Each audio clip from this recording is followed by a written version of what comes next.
Just days after the Westgate Mall siege ended, it is now emerging that most of the terrorists or their accomplices may have exploited lax mobile phone regulations to acquire communications means to plan the attack. Police suspect SIM cards used by attack planners were not registered, contrary to communication regulations.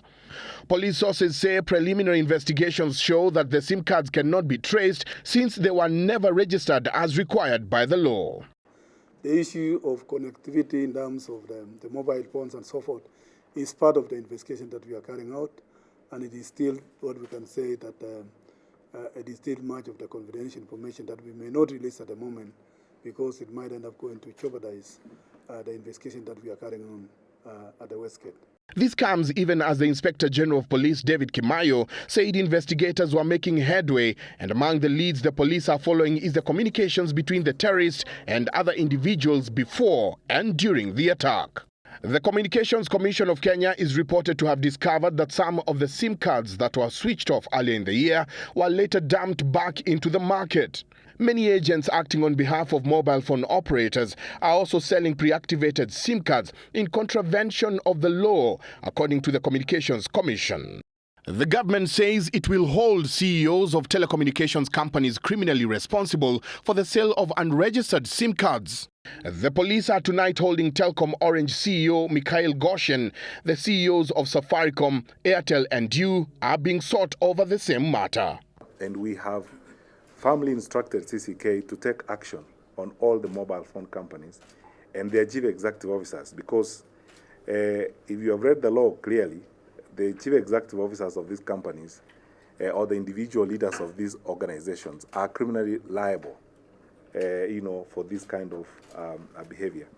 According to Dr. Matiangi, CCK has teamed up with the police and officers have already arrested several dealers within the country who were found not to have registered users.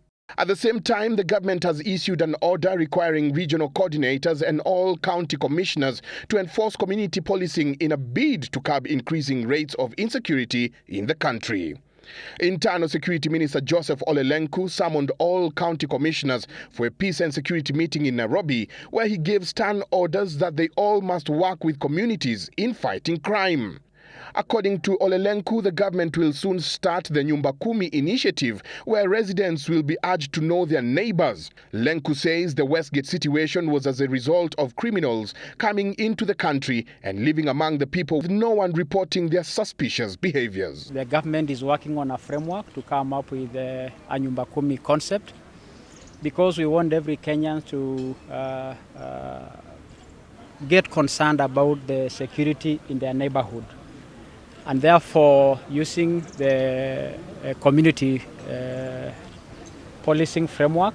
Kenya is borrowing a leaf from neighboring Tanzania, where 10 households usually choose one leader who will be briefed on the security status of the area. In this system, if there is a visitor amidst them, the security leader of the 10 households will be notified and will in turn notify county security head. If there is a new neighbor who does not want to give information as to who they are, then security officers will be sent to investigate. Michael Njenga, Citizen TV, Nairobi.